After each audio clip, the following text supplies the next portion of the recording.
Hello everyone, thanks for tuning in. I'm Ozar Dondurmacıoğlu, Product Marketing Manager here at Aruba Networks.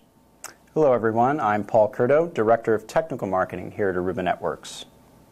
Okay, so Paul, let's get started and give our listeners a quick overview of .11 and Wi-Fi technology and what it's all about. Sure, sounds like a great plan. So first obvious question in my mind is why should IT administrators consider moving to 11N-enabled wireless LANs, and why now? Why not just stick with 11ABG Wi-Fi? Well, if we look at the last several years, we see that legacy 802.11n.mov Wi-Fi served the needs of many early adopters in the enterprise wireless LAN quite well.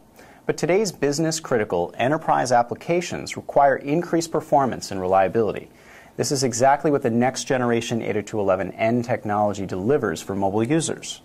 The second driving factor is the onslaught of smartphones and tablets for the enterprise. 802.11n delivers performance needed by high densities of mobile devices, many of which, by the way, do not even have an Ethernet port. So that's a very good point, Paul. So there's no other way for an Apple iPad or BlackBerry Playbook or any other tablets and smartphones to access corporate resources except through Wi-Fi.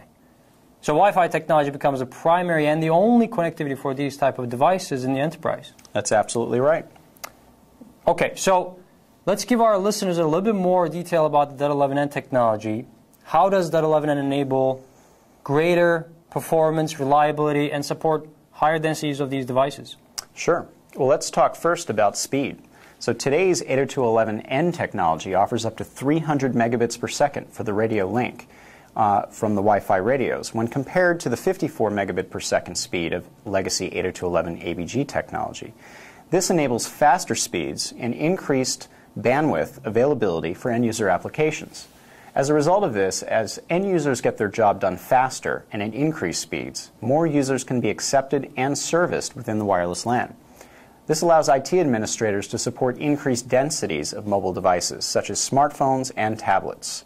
In addition, while legacy 802.11abg technology utilizes a single antenna for transmit and a single antenna for the receive function, 802.11n technology utilizes multiple antennas for both. This is also known as multiple in, multiple out, or MIMO. This capability improves signal quality at both ends of the Wi-Fi connection. This delivers improved quality of experience for the end-user applications. And then finally, while 802.11abg technology supported the use of 5 gigahertz frequencies, the limited availability of legacy mobile devices supporting communications in 5 gigahertz forced many of the legacy wireless LAN vendors to rely primarily on 2.4 gigahertz frequencies. Almost all of the 802.11n enabled mobile devices today support both bands, and this allows IT administrators to increase the capacity of the wireless LAN with up to 20 Wi-Fi channels in the 5 gigahertz frequency band. Great. So .11n delivers greater speeds, supports higher density of mobile devices, delivers higher reliability for business-critical applications, and helps improve overall network capacity. Okay, so another obvious question for you. Hopefully this is going to be an easy one. Why should folks out there consider installing Aruba's 11N access points instead of any other solution out there? Great question. Well, first of all, Aruba offers the most cost-effective 802.11n solution. Aruba's 802.11n access points come at a similar cost point compared with the legacy ABG access points in the industry. This allows customers to migrate to 802.11n technology without substantial capital expenditures.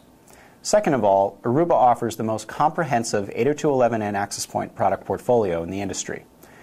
Options include outdoor and indoor models, single and dual radio functions, external and integrated antenna capabilities, and this gives more flexibility to the IT administrator who would be trying to implement the 802.11n technology at different locations within their organization.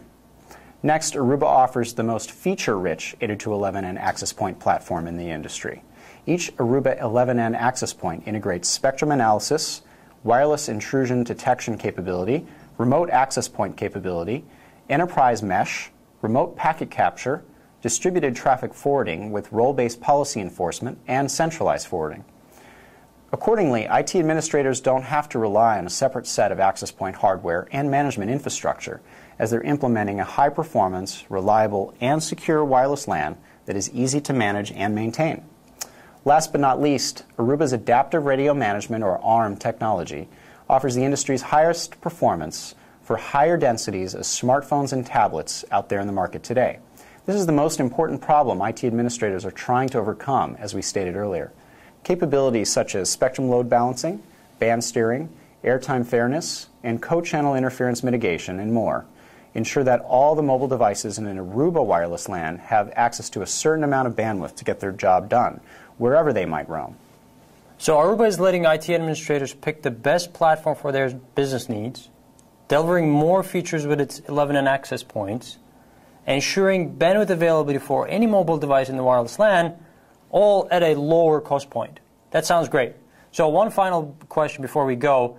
You mentioned several features that are part of Aruba's adaptive radio management technology. Do these capabilities work in conjunction with the .11n standard? Well, Ozer, it took many years to ratify the 802.11n standard, and many vendors, including Aruba, were very involved. Accordingly, all of the unique Aruba software features are purposely designed to work in conjunction with what's available in the 802.11n standard today. So, for instance, 802.11n defines how one client needs to talk to one access point. What it doesn't necessarily say is what happens if there are high density of clients, let's say 100 smartphones and tablets and laptops in a classroom and 4 access points. There's nothing in the standard that answers that question. The standard provides a good working ground to innovate.